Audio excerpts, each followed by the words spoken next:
नमस्ते नर्सेस।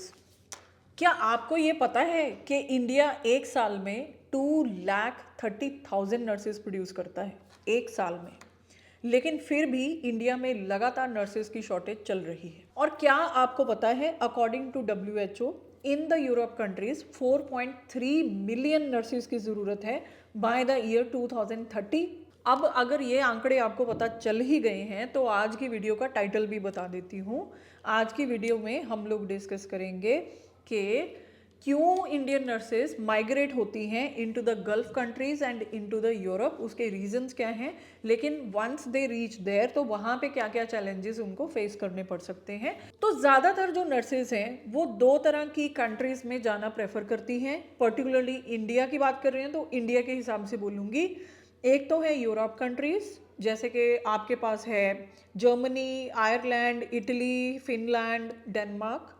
और दूसरी है गल्फ कंट्रीज, जैसे कि हमारे पास सऊदी अरेबिया हो गया, यूनाइटेड अरब एमिरेट्स, ओमान है, कतर है। तो इसमें नर्सेज जाना प्रेफर करती हैं। देखिए, सबसे पहली चीज़ ये है कि रीज़न क्या है कि नर्सेज क्यों इन कंट्रीज़ में जाती हैं। ऑब्वियसली जब first and foremost reason is a salary gap. India में प्राइवेट सेक्टर में नर्सेज को 10 से 12,000 महीने की सैलरी मिलती है, ज़्यादा से ज़्यादा 25,000। हाँ, गवर्नमेंट सेक्टर में सैलरी अच्छी है, लेकिन ये भी 1 लाख रुपए से ज़्यादा नहीं है। और अगर हम बात करें इन कंट्रीज़ की, जैसे हम गल्फ कंट्री की बात कर लें, तो कम से कम 6 से 10 गुना ज़्यादा salary per month in nurses को मिलती है गल्फ कंट्रीज़ में, सेम एज यूरोप कंट्रीज़। एक और बात है जो बहुत इंपॉर्टेंट है, जैसे फॉर एग्जांपल जो गल्फ कंट्रीज़ हैं उनमें जो इनकम है नर्सेज की वो टैक्स फ्री इनकम है। अब टैक्स फ्री इनकम का मतलब ये है कि आपने जितना अर्न करना है वो आपकी जेब में होगा, आपको इसके लिए कोई भी टैक्स नहीं देना पड़ेगा।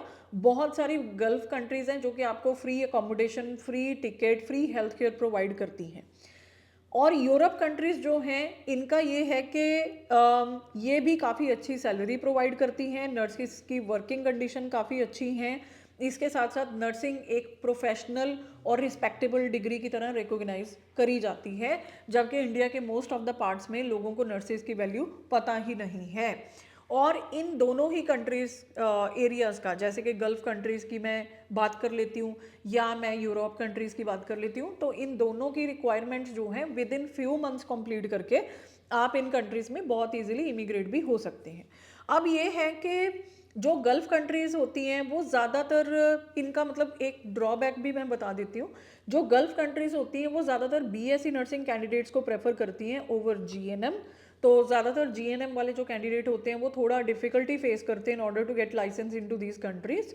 तो वो ज़्यादा PSW, home care, health care assistants जैसी जॉब्स में जाते हैं। जो हमारे पास यूरोप कंट्रीज़ हैं उनमें थोड़ा लैंग्वेज प्रोफिशिएंसी के ऊपर बहुत ज़्यादा जोर दिया जाता है, और जो इनके रेगुलेटेड अडेप्टेड प्रोग्राम्स होते हैं उनके ऊपर काफ़ी इनका फोकस होता है। जैसे कि जर्मनी में अगर आपने रजिस्टर्ड नर्स बनना है तो आपको जर्मन लैंग्वेज का टेस्ट पास करना पड़ेगा, जो कि बहुत डिफ़िकल्ट है, इट्स नॉट ईजी। अब ऐसा है कि अगर इंडियन नर्सेज फॉरेन कंट्री में जाती हैं तो सबके दिमाग में ये होता है कि रजिस्टर्ड नर्स बनेंगे और अच्छे से सैलरी लेंगे, लेकिन कई बारी इस चीज़ का कुछ ड्रॉबैक भी हो जाता है। जैसे फॉर एग्जांपल इसको हम लोग बोलेंगे कॉन्ट्रैक्ट सब्सटीट्यूशन। जो सैलरी पेपर पे लिखी हुई है, जब आप उस कंट्री में पहुंचते हैं तो प्रैक्टिकली आपको इतनी सैलरी नहीं मिलती है। दूसरी चीज़, लैक ऑफ रोल क्लैरिटी। कई बार कई कंट्रीज़ हैं जिनमें नर्सेज को नॉन नर्सिंग रोल्स में डाला जाता है, स्पेशली जो माइग्रेटेड नर्सेज होती हैं उनको एक्सप्लॉयड किया जा सकता है। और ऐसा भी है कि कई बारी जो वीज़ास होते हैं वो टोटली एम्प्लॉयर की मेहरबानी के ऊपर होते हैं, कितनी ड्यूरेशन आप वहाँ पे स्टे करोगे, आपका वीज़ा किस टाइप का होगा, वो आपके एम्प्लॉयर के ऊपर डिपेंड करता है। जैसे कि दुबई का जो लाइसेंसिंग सिस्टम है उसमें ऐसा ही होता है।